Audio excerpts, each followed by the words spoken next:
Horrific new video showed the extent of the damage in the city of Borodyanka north of Kyiv, I should say. The regional governor warning the city has been almost completely destroyed.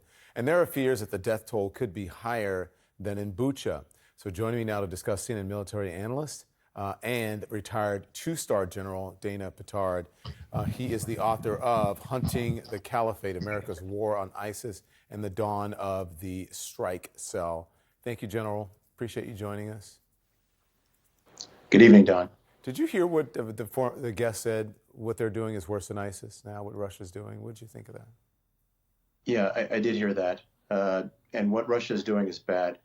But ISIS was in its own category of brutality in beheading civilians, beheading hostages, systematically raping women, taking them for slaves and wives, genocidal actions against the Yazidi and others. So ISIS was in a different class of brutality. What Russia's doing is pretty bad, though. I mean, I think it's close. It's close to that. You know, maybe in your estimation, maybe it's not that, but it's pretty close. The chairman of the Joint Chiefs, Mark Milley, giving this grim warning about how Russia's invasion changes the world stage. Listen to this. Reports indicate that Russian federal security agents are confiscating passports and IDs, taking away cell phones, and separating families from one another. I do not need to spell out what these so-called filtration camps are reminiscent of. It's chilling, and we cannot look away. Is the warning here that this could mean a global conflict down the road? I think that is a possibility. It's certainly the worst situation as far as conflict in Europe since World War II. And it can lead to more global instability. So I think General Mark Milley, who I've known for decades, I believe he's correct on that. It's something that we need to deal with sooner rather than later. And there's more that we should be doing about this war in Ukraine. Milley also telling lawmakers that he would support permanent bases in Eastern Europe that would rotate U.S. troops through them to be a deterrent for Russian aggression. Is this necessary, and how long could that be there? Because you know, we've been talking about this whole idea, what happened with Afghanistan, forever wars, so on and so forth. Well, that would be prudent. Certainly, we've had permanent bases in Europe since the end of World War II, so that's 77 years. We have permanent bases in South Korea. That's over 70 years also. So the idea of having permanent bases where U.S. and NATO troops would rotate through, I think would be very prudent, whether it's in the Baltic states, whether it's in Poland, Romania.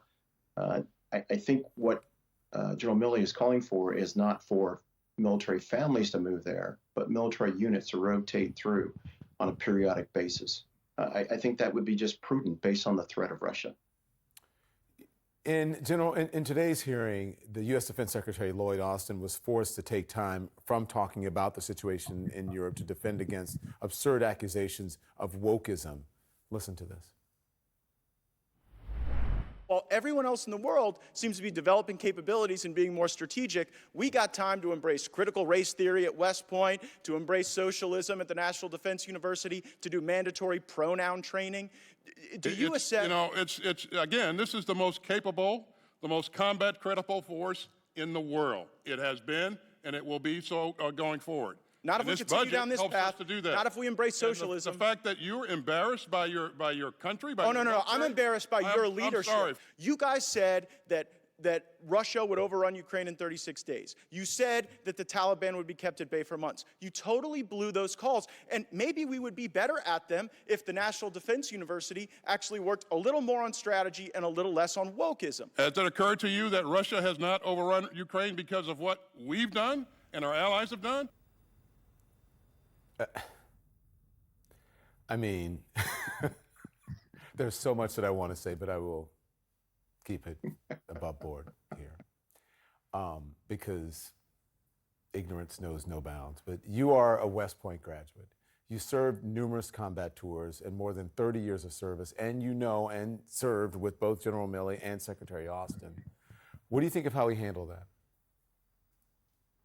Well, I've known Secretary Lloyd Austin for obviously decades. It takes a lot to get under his skin. I think the question itself was silly and really inappropriate in a congressional hearing about the war, the brutal war in Ukraine, in which innocent civilians are being killed. There's just no place for that.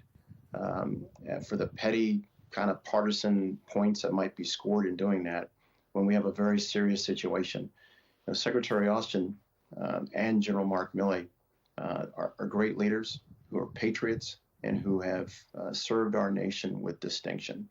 They deserve better than that. We deserve better than that, the country, especially someone who was elected, sadly.